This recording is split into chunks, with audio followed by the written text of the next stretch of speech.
نور ماه شب چهارم و چند ستاره کافی بود تا لوکا دزده در شبی پوشیده از ابر از پنجره اتاقک روی شیروانی داخل خانه بشود و دزدی درجه یکی را انجام بدهد. دیگر کار خودش را کرده بود. لوکا با کیسه‌ای پر، روحی خوشنود، لحظه‌ای به آسمان در حال صاف شدن نگاه کرد و سپس با طمأنینه پشت بام را. سکوت و خلا همه دنیا را در بر گرفته بود. گویی در دنیا هیچ کس نبود به غیر از لوکای روی پشت بام، لوکای نزدیک به آسمان. پیام کمرش خستگی بود و پیام قلبش آرامش. دیگر لزومی نداشت از چیزی بترسد. در حالی که کیسه حاوی اموال دزدی را به دقت روی شانه‌هایش جاسازی کرده بود، روی آجرفرش پشت بام نشست و دستش را به دیوار اتاقک روی شیروانی تکیه داد تا 5 دقیقه استراحت کند. این اجازه را داشت. هیچ یک از رفقای لوکا تا به حال دزدی به این بزرگی انجام نداده بودند. اتاقک بالای پشت بام از میان شیروانی سر برآورده بود و دو لبه انتهایی شیروانی تا خط افقی کلاهک آن، یعنی مرتفع‌ترین نقطه پشت بام نیز آجر فرش بود. لوکا از کنار اتاقک روی شیروانی با بلند کردن سرش خط افقی کلاهک شیروانی را میدید که آسمان را شکاف داده بود. لوکا با نگاهی به مقابل و اطراف خود متوجه شد که سراسر پهنه صاف و وسیع شیروانی تنها با دودکشی که بخش زیرین آن به لبه شیروانی چسبیده بود ناهموار شده بود. استراحتش مشاهده آجرها بود. او قادر بود مانند گربه روی پشت بام راه برود. لوکا تشویق دوستان و حتی مدعی رئیس دسته دزدها را در وصف خود پیش بینی می‌کرد.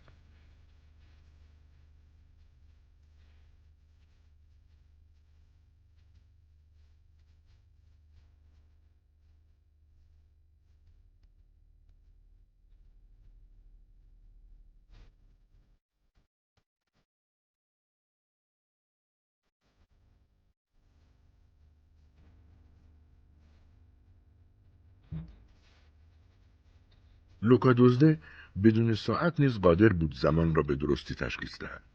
به محض به پایان رسیدن 5 دقیقه لوکا دست خود را از روی دیوار برداشت.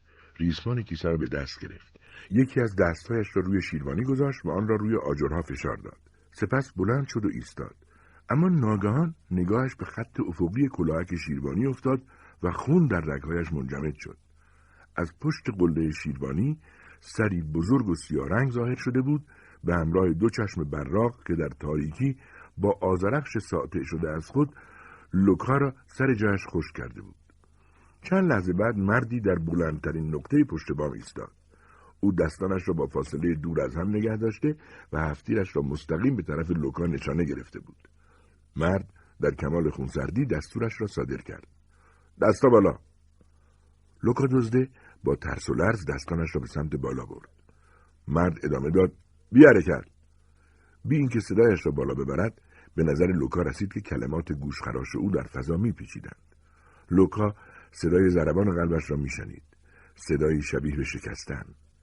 دلش میخواست یکی از دستهایش را کمی پایینتر بیاورد تا تعادلش را حفظ کند. مرد را شناخته بود. یکی از باهوشترین و بی‌ترحم‌ترین پلیسای شهر. آنها یکدیگر را تقریباً 10 ثانیه‌ای برانداز کردند. مرد پلیس باعث شده بود که نگاهایشان به هم دوخته شود، اما لوکا بالاخره نگاهش را به سمت دیگر، یعنی به طرف زانوها فراری داد. دستانش هر چند لحظه یک بار به سمت پایین متمایل می شدند، اما می کوشید تا آنها را کاملا بالا نگه دارد. در آن مدت کوتاه 10 ثانیه‌ای به سرعت تصوراتی چند در مخیله لوکا شکل گرفت. زد و خورد با دستان نفرت انگیز پلیس، اموال دزدی درون کیسه، دستبندها و سپس رفقا و رئیس دسته دزدها که این وقایع را خواهند شنید. اما همه این تصاویر در اثر وزش باد ترس فرو ریخته و پراکنده شدند.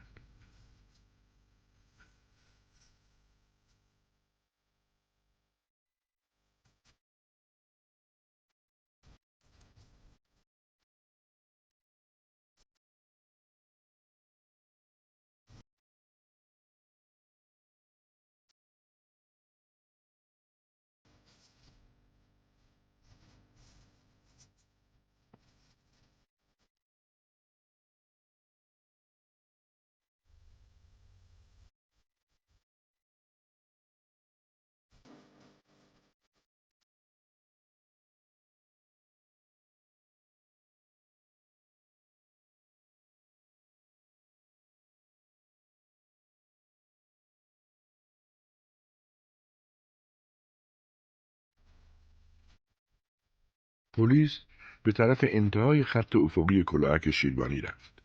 چند قدمی پیش آمد. لوکا دزده با وجود اینکه خیلی ترسیده بود، متوجه شد که پلیس به خوبی قادر نیست تعادل خود را روی شیروانی آجرپوش حفظ کند و شاید به همین علت بود که ترجیح میداد سر جای خود ثابت بایستد.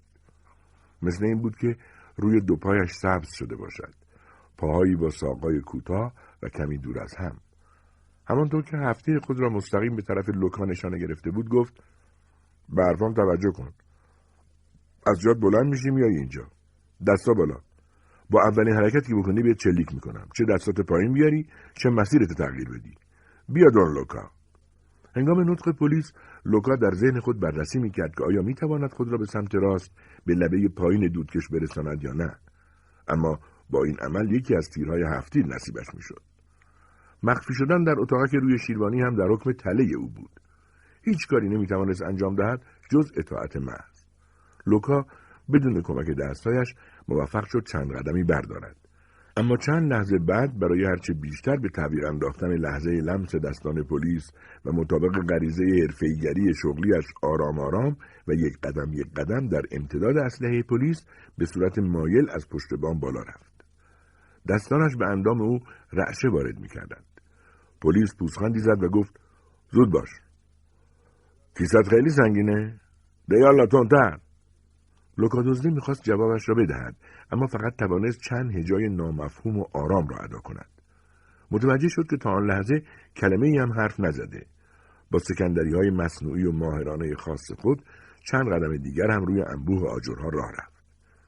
بیا جلو دون لوکا، کارت محشره. حقته ببرمت که بخوابی، وگرنه یا عیسی مسیح. قلب لوکا از فرط حیرت و شادی بالا و پایین رفت. پلیس در اثر حرکتی کوچک از روی بی احتیاطی در یک آن لغزید و بسیار محکم روی آجرفرش شیروانی پرت شده بود و لوکا در مقابل چشمانش مرد درشت شیکلی را دید که در حال قل خوردن از فراز قله شیروانی بود.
حالا دیگر نوبت لوکا بود که به طرف قله شیروانی حرکت کند. پلیس که به کلی دست باچه شده بود با دست چپ محکم به آجری چسبید، اما آجر از جا درآمد و کنده شد و همراه با ساییدگی ناخن‌های پلیس روی پی زیرین آجر از جا کنده شده ناله ضعیفی از او به گوش رسید. تلاش بیهوده او برای گرفتن آجری دیگر منجر به از دست دادن اسلحه‌اش شد. دوباره قل خورد و سرش به دودکش اصابت کرد. لوکا دزده که به قله شیروانی رسیده بود سرش را برگرداند و دید که پلیس به لبه شیروانی رسیده و در خلأ ناپدید شد. شادی و شعفی عمیق تک تک ذرات وجودش را سرشار از انرژی کرد. مانند افراد رویایی به سمت پایین خیره شد، به جایی که جسم دشمن محو شده بود و با این کار متوجه شد که هنوز همه چیز به پایان نرسیده است، زیرا هر دو دست پلیس محکم لبه شیروانی را گرفته بود و با قدرت هرچه تمامتر تقلا می‌کرد خود را بالا بکشد. لوکا روی خط افقی کلاهک شیروانی نشست و به آن دو دست بزرگ که هر لحظه امواج لرزش و تهدید در آنها شدیدتر میشد زل زد. به انتظار نشسته بود تا پیش از ترک محل شاهد ناپدید شدن آن دو دست باشد. شادی عمیقی که برای دقیقه‌ای به مرز خلسه رسیده بود آرام آرام فروکش کرد. دیگر خیال لوکا دزده راحت شده بود و مثل کسی که در سالن تئاتر مشغول تماشای لحظات حساس نمایش باشد سر و گردنش را کمی جلوتر از بدنش آورده بود. در خیال خود جسم معلق در فضایی را تصور می‌کرد که تا لحظات دیگر به طرف پایین پرت می‌شود. جسم دشمنی را که به شدت به سنگفرش خیابان می‌خورد. گوشهایش را تیز و آماده کرد تا صدای آن تصادم را بشنود. یکی از آن دو دست دیگر تاب مقاومت نداشت و از لبه شیروانی جدا شد. اما خیلی زود همه نیروها و قدرت‌های بشری برای یک لحظه در دست دیگر پلیس جمع شد. کمی بعد همان دست جدا شده دوباره به لبه شیروانی چنگ زد و این بار نوبت آن دست پر از نیرو بود که در هوا رها شود.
ناگهان احساساتی ناشناخته در روح لوکا دزده جرقه زد، اما بسیار متفاوت با شعف خلسه مانند چند لحظه پیش.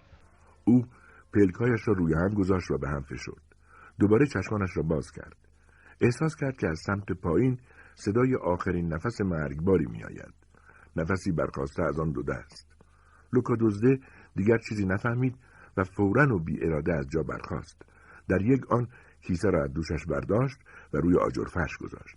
بار دیگر چشمانش را باز و بسته کرد. لحظه‌ای تصویر دستی از نظرش گذشت و بی اینکه فکر کند چه کاری می‌خواهد انجام دهد و چرا، یک راست به طرف پایین دوید. نزدیک آن دو دست رسید. خود را سینه‌خیز روی آجر فرش کشید و با یکی از دستهایش گوشه دودکش را محکم گرفت. بدنش را با تمام قدرت به جلو کشید. دست دیگرش را پیش آورد و فریاد زد: صف بگیر! لوکا با هر چه نیرو در توان داشت به شدت دست بالا آمده پلیس را فشرد. پلیسی که در هوا دست پا می‌زد. لوکا دست را به زور به طرف خود به سمت بالا کشید، همانطور که یک ماهیگیر تور سنگین پر از ماهیش را بالا می‌کشد. احساس کرد که دست پلیس نیز دست او را می‌فشارد. سر پلیس بالا آمد، شانه‌هایش هم. لوکا باز هم ادامه داد. پلیس با او همکاری کرد و بالاخره تمام بدنش روی شیروانی قرار گرفت. لوکا با مصرف آخرین ذخیره انرژیش به پلیس کمک کرد تا گوشه‌ای از شیروانی بنشیند و پس از آن سکوتی ممتد و شبی که آرام به حیات خود ادامه می‌داد.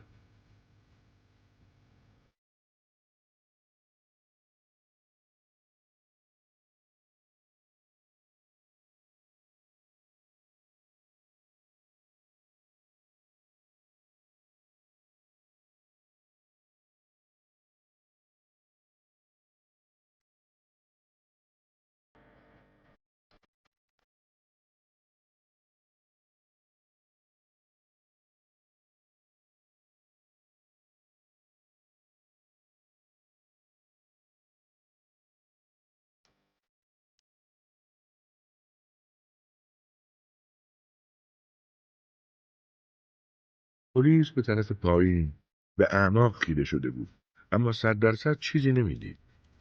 لوکا دزده پلیس را که پشت به او نشسته بود نگاه میکرد، اما نمیدانست که چرا او را نگاه میکند. آرزویش فرار از آنجا بود، اما دیگر کوچکترین حرکتی نمیکرد. گویی منتظر چیزی بود، اما نمیدانست چه چیزی و چرا. سرانجام پلیس بدون اینکه سرش را به طرف رفیقش برگرداند واژه‌هایی را زیر لب زمزمه کرد. لوکا متوجه نشد که او چه میگوید. بنابراین سوال کرد: چی گفتی؟ پلیس همچنان که سرش پایین بود حرفایش را تکرار کرد: چقدر هوا سرده. لوکا دلش گرفت. مرد پلیس سرش را میان دو دستش گرفت و گریه آرامی سر داد. لوکا دزده در جیبش به دنبال کبریت و سیگار گشت. سیگار را روشن کرد و آن را به پلیس تقدیم کرد. بگیر. پلیس سرش را به طرف لوکا برگرداند. لوکا با صورتی خیس اشک روبرو شد و سپس در حالی که به پایین خم می‌شد تا سیگار را میان لب‌های پلیس بگذارد جمله‌اش را تکرار کرد. بگیر. سیگار میان لب‌های پلیس می‌لرزید. چند لحظه بعد پلیس منمن کنان لب به سخن گشود. متشکرم. سیگار از دهان پلیس افتاد و به طرف لبه شیروانی بل خورد. لوکا دزده به تندی آن را برداشت. با بی‌اعتنایی شانه‌هایش را بالا انداخت و خودش سیگار را تا ته کشید. پلیس دوباره سرش را میان دستانش گرفته و در خود فرو رفته بود. لوکا پس از کشیدن سیگار ایستاد و بدون کوچکترین نگاهی به پلیس دوباره از شیروانی بالا رفت. به خط افقی کلاهک شیروانی رسید، جایی که کیسه‌اش را رها کرده بود. اگر کیسه را روی دوشش می‌گذاشت، از طرف دیگر شیروانی پایین می‌رفت و از ناودان آب به طرف پایین سر می‌خورد و روی زمین فرود می‌آمد. ماه ناپدید شده بود و دیگر حتی توده‌ای ابر هم در آسمان به چشم نمی‌خورد. لوکا دزده غرق در غرور به تشویق رفقا و حتی مداحی رئیس دسته دزدها در وصف او به خاطر دزدی پربارش اندیشید. پیش از ترک پشت بام و در آغوش کشیدن ناودان بار دیگر به آسمان نگاه کرد. لوکا دزده شب‌های بسیار زیادی سر کار رفته بود، اما هرگز متوجه ستاره‌های بیشمار آسمان شب نشده بود.